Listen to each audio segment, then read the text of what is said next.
Hoje sabemos que antes do surgimento da civilização do Egito Antigo, existiu uma civilização também muito desenvolvida ao longo do Vale do Rio Indo, que por sinal originou o nome Índia, e também de suas planícies fluviais que atualmente são parte do Paquistão e do Afeganistão, isso tudo por volta de 6.000 anos antes de Cristo.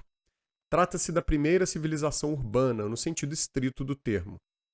Mais de 1.000 cidades e aldeias foram descobertas num território de quase 650.000 quilômetros quadrados, uma área mais ou menos equivalente à da França atual. Provavelmente as duas principais cidades que foram descobertas há apenas 100 anos são Harappa, que também dá o nome à civilização, essa civilização era chamada de Harappa, e foi uma cidade que foi reconstruída no mesmo lugar mais de 7 vezes devido à destruição provocada pelo transbordamento frequente do rio Indo. A outra cidade é Mohenjo-Daro, que é um dos mais antigos assentamentos humanos do mundo. Esse nome, Mohenjo-Daro, significa Monte dos Mortos. Esses nomes, tanto Mohenjo-Daro quanto Harappa, são nomes da língua atual, da língua Sindhi, que é falada na região, porque o idioma que eles falavam à época a gente não conseguiu decifrar ainda. A gente tem a simbologia que eles utilizavam para escrita, inclusive, mas a gente não sabe o significado dela. A população estimada dessas cidades era em torno de 40, 50 mil habitantes. Era uma civilização basicamente comercial e o comércio promoveu influências culturais externas muito grandes. Eles faziam comércio, inclusive, com a longínqua Mesopotâmia. Os assentamentos de Harappa e Mohenjo-Daro eles eram planejados de acordo com uma grelha ordenada e orientada pelos pontos cardeais. Essas plantas ortogonais de cidades geralmente são uma indicação de um alto nível de controle governamental centralizado, e esse parece ter sido o caso na cultura de Harappa. As edificações eram resistentes, sendo construídas de tijolos cozidos de tamanho uniforme por toda a região, e as casas eram dotadas de drenagem subterrânea, conectada a um sistema de esgoto bem planejado. Mohenjo-Daro era a principal cidade do sul do Indo. Este rio, que nasce nos Altos Himalaias, com frequência está sujeito a grandes represamentos, resultantes de blocos de gelo e deslizamentos de terra, que durante algum tempo retêm a água, mas acabam cedendo, causando imensas inundações. Como prevenção, as duas maiores áreas construídas de Mohenjo-Daro foram erigidas bem no alto, sobre uma plataforma de tijolos. O sistema de drenagem foi planejado para escoar rapidamente grandes volumes de água, através de enormes galerias. Sob as ruas principais foram feitos bueiros por onde a água corria para reservatórios, que podiam ser acessados e limpos. As vizinhanças de Mohenjo-Daro orientavam-se para o interior. Nas ruas principais viam-se paredes nuas de casas alinhadas. Mesmo as vias secundárias, em geral, não tinham aberturas que dessem diretamente para a rua. Acessadas apenas por vielas internas, as casas eram dispostas em torno de pátios abertos. As maiores costumavam ter 2 andares e a parte superior feita em madeira. O número de cômodos nas casas variava de 2 a mais de 20. Muitos aposentos possuíam poços. Os maiores tinham salas de banho e privadas. Não foram claramente identificados grandes santuários ou templos, ou mesmo túmulos, como aqueles encontrados no Egito ou na Mesopotâmia. Ao contrário da China, da Mesopotâmia e do Egito, no Vale do Indo, os assentamentos parecem ter sido sociedades relativamente igualitárias, ainda que houvesse sim hierarquia social, uma vez que as cidades eram divididas em setores com casas mais amplas e outros com casas menores. No entanto, não há palácios ou túmulos reais e nenhum grande complexo de templos que indique uma concentração de poder e riqueza. Há poucas edificações além das construídas por razões religiosas que resistiram à passagem do tempo. Os templos religiosos foram construídos com materiais duradouros, como pedras e tijolos, enquanto as casas e outras edificações foram construídas com madeira e outros materiais menos duradouros. O budismo, que surge no século V a.C., teve grande influência na arquitetura, não somente na Índia, mas também no Sri Lanka, na China, no Tibete e em todo o Sudeste Asiático.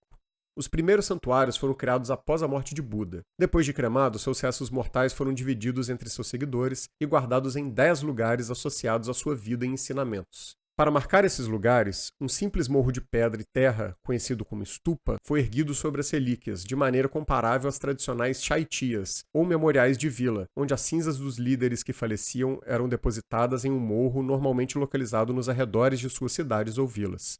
Foi essa forma tradicional que serviu como modelo para a arquitetura budista. Posteriormente, os monges budistas se reuniam nos arredores das estupas para formar viharas, ou pequenos monastérios com células individuais organizadas ao redor de pátios centrais. As estupas mais antigas que ainda restam foram ampliadas com sucessivos revestimentos ou reconstruídas durante o reinado de Asoka, no século III a.C., o antigo imperador indiano que se converteu ao budismo. Graças a seus contatos com a arquitetura persa e o mundo helenístico, Asoka trouxe para a Índia construtores proficientes na arte de alvenaria de pedra, que até então não havia sido utilizada. Ele também fez com que as estradas que levam até os santuários budistas fossem marcadas com colunas altas inscritas com ensinamentos budistas, conhecidas como colunas de Asoka. Essas colunas apresentavam entalhes claramente inspirados nos originais persas. Na arquitetura persa, as colunas serviam de suporte para cobertura. Na Índia, elas eram elementos independentes, usados como marcos na paisagem. Com o mecenato de Asoka, a simples estupa original foi ampliada e novos santuários foram criados. Todos passaram a ter forma hemisférica, refletindo a simplicidade do círculo em planta baixa, corte e elevação, criando uma relação simbólica com a natureza cíclica da existência. Visando uma maior durabilidade, as estupas passaram a ser revestidas de tijolos e pedras. A grande estupa de Sanchi, fundada por Asoka, originalmente construída como um morro de aproximadamente 21 metros de diâmetro, foi ampliada até se tornar uma cúpula de quase 37 metros de diâmetro e 16 metros e meio de altura. O muro vazado no entorno dessa estupa, ou verdika, é composto de enormes pedras trabalhadas de forma tal que mostra como os primeiros pedreiros foram influenciados pela construção em madeira. Já o portal, ou torana, é ricamente talhado com lendas budistas na pedra e seguem protótipos de bambu. A grande estupa de Sanchi fica dentro do Santuário de Sanchi, um conglomerado de edificações construídas ao longo do tempo, incluindo 3 estupas e viharas para os monges. Em contraste com os materiais resistentes atribuídos aos santuários, as viharas eram construídas de madeira e apenas suas fundações de alvenaria restaram, indicando seus layouts, que em muitos aspectos são uma ampliação da tipologia das casas com pátios comuns nas construções primitivas do Vale do Indo e em todas as civilizações mediterrâneas. Muito importantes também são os templos escavados na rocha maciça. A arquitetura de entalhe na rocha tinha longa tradição no Egito, na Anatólia e em Petra. Por isso é provável que a técnica tenha chegado à Índia passando pela Pérsia. A construção desses templos caverna coincide com o período em que os governantes dos principados da Índia favoreciam as práticas dos brahmanes, que eram a elite religiosa da época, e o budismo era a principal religião dos mercadores ricos. Embora os santuários budistas fossem financiados por doações substanciais no período, os monges buscavam cada vez mais terrenos remotos para suas construções, visando evitar conflitos com os brahmanes. Alguns lugares eram isolados por penhascos e desfiladeiros rochosos, e a rocha viva oferecia material resistente para que os pedreiros esculpissem sem que fosse necessário o uso de vigas de pedra. No grande templo caverna de Karli, a maior e mais completa caverna Chaitya conhecida na Índia, que data do século I a.C., o salão Chaitya replica fielmente as formas e os detalhes da arquitetura em madeira que serviu como seu protótipo, incluindo o teto abobadado semicircular com um padrão inspirado nas estruturas de bambu flexíveis. As dimensões do templo de Karli, porém, excedem aquelas edificações de madeira do período. O salão tem 14 metros de altura por 45 de comprimento, um vão difícil de vencer com madeira, mas que não apresentava problemas para os escavadores. Séculos depois, os hindus construíram templos tão ou mais impactantes e belos quanto aqueles da Era Antiga. Mas isso é assunto para outro vídeo.